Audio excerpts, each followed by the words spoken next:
Parkimet në kundërshtim me rregullin dhe kodin rrugor janë kthyer në një gangren për qarkullimin e automjeteve në Vlorë, me qindra drejtues automjetesh në qytet, ndikuar edhe nga fakti se në Vlorë prej kohësh mungojnë parkimet, rrugët janë ngushtuar dhe numri makinave është shtuar ndjeshëm, i parkojnë këto mjete ku të mundin, i parkojnë automjetet edhe aty ku nuk ka parkime, por edhe tek vijat e bardha të këmbësorëve. Madje, etja për parkime dhe mungesa e një vendi se ku mund të çosh makinën ka bërë që me 10 drejtues makina çdo ditë të parkojnë edhe në kontenerët e mbeturinave. Madje, automjetet kanë filluar të parkojnë dhe të ngjiten mbi trotuar, duke zënë rrugën në total të kalimtarëve. Panoramë të qartë të kësaj situate ta ofron sot rruga e unazës së madhe të qytetit. Përgjatë këtij segmenti rrugor, me qindra automjete parkojnë çdo ditë në kundërshtim me rregullin dhe kodin rrugor.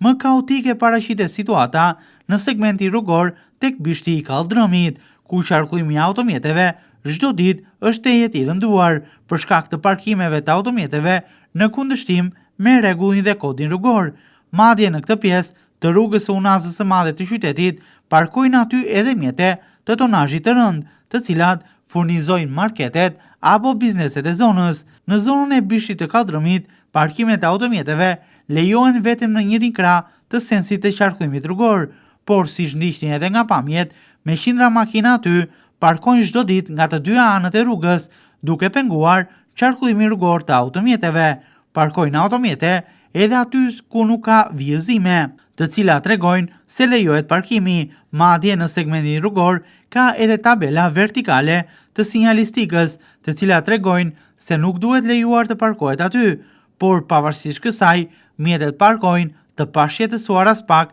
edhe në këtë rrugë. Problematike bëhet situata edhe nga automjetet të cilat qëndrojnë për shumë minuta në mesin e rrugës, me qindra makina çdo ditë në mesin e segmentit rrugor, ndezin bllokazhin, duke lënë mjetin në mesin e rrugës, e lënë makinën aty edhe për të konsumuar një kafe apo për të blerë diçka në bizneset e zonës, pa menduar më pas se bllokojnë qarkullimin e makinave që vijnë pas tyre. Ka edhe shumë makina që qëndrojnë në mesin e rrugës për minuta me radhë dhe drejtuesit e tyre, pavarësisht se shikojnë se vargu i automjeteve më pas në trafik shkon në disa kilometra dhe buriet e automjeteve gumëzhin nuk e prishin as pak Terezin për të ardhur dhe për të larguar mjetin nga qendra e rrugës. Kjo situatë hase çdo ditë, jo vetëm në këtë segment rrugor, por thuajse në çdo rrugë të Vlorës, ku parkimet në kundërshtim me çdo rregull janë kthyer në pengesë kryesore të qarkullimit në qytet.